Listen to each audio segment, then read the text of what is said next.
Assalamualaikum warahmatullahi wabarakatuh. Perkenalkan, nama saya Kalika Sherly Widyadana Saragi dari kelas 10N. Di sini saya akan menjelaskan tentang 4 khulafaur rasyidin, yaitu Abu Bakar As-Siddiq, Umar bin Khattab, Utsman bin Affan, dan Ali bin Abi Thalib. Yang pertama, Abu Bakar As-Siddiq. Nah, di sini saya mengambil 2 materi. Yang pertama tentang mertua Nabi Muhammad. Sejarah Islam mengenalnya sebagai salah satu menantu Nabi Muhammad SAW. Tokoh yang wafat pada masa Khalifah Abu Bakar As-Siddiq ini merupakan suami dari putri sulung Rasulullah SAW, yaitu Zainab radhiyallahu anha. Abu Bakar ini juga merupakan menantu yang paling disayangi oleh Rasul. Yang kedua, penulis Al-Quran. Penulis Al-Quran dalam Perang Riddah di Yamamah terdapat 1.200 tentara Islam yang mati syahid, dan 39 orang diantaranya ialah sahabat yang hafal Al-Quran. Umar radhiyallahu anhu menyampaikan kekhawatirannya pada Abu Bakar agar Al-Quran ditulis dan dikumpulkan demi melestarikan agar Al-Quran tidak punah. Kitab suci Al-Quran yang ada pada masa saat itu masih disimpan dalam bentuk tulisan di atas kulit unta, tulang, dan hafalan kaum muslimin. Selanjutnya, Umar bin Khattab. Nah, di sini saya juga mengambil 2 materi. Yang pertama, keras. Pasti kalian bertanya-tanya, maksud dari keras itu apa?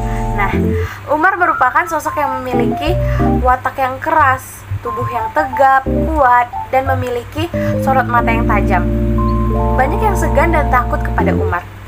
Bahkan sebelum Umar memeluk agama Islam, seperti pada saat Umar tahu bahwa adik perempuannya memeluk agama Islam.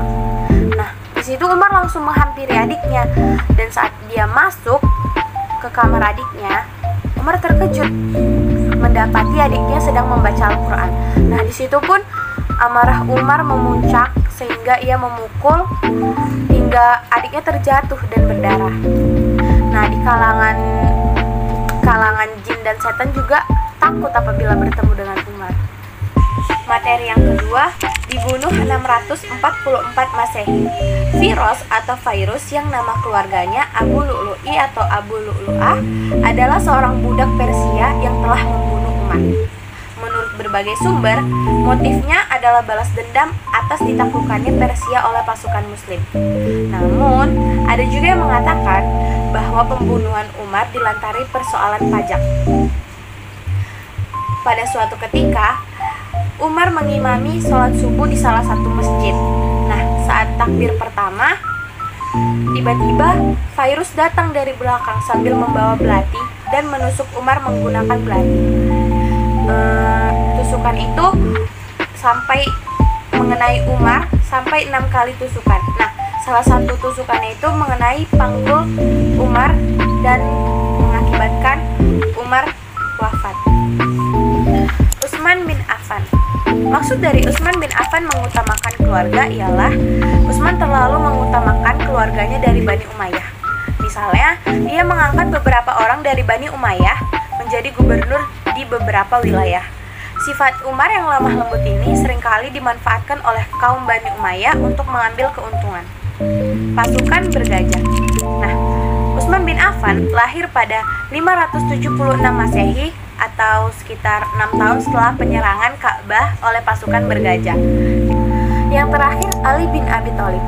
Nah, di sini saya juga mengambil 2 materi. Yang pertama tentang Perang Siffin.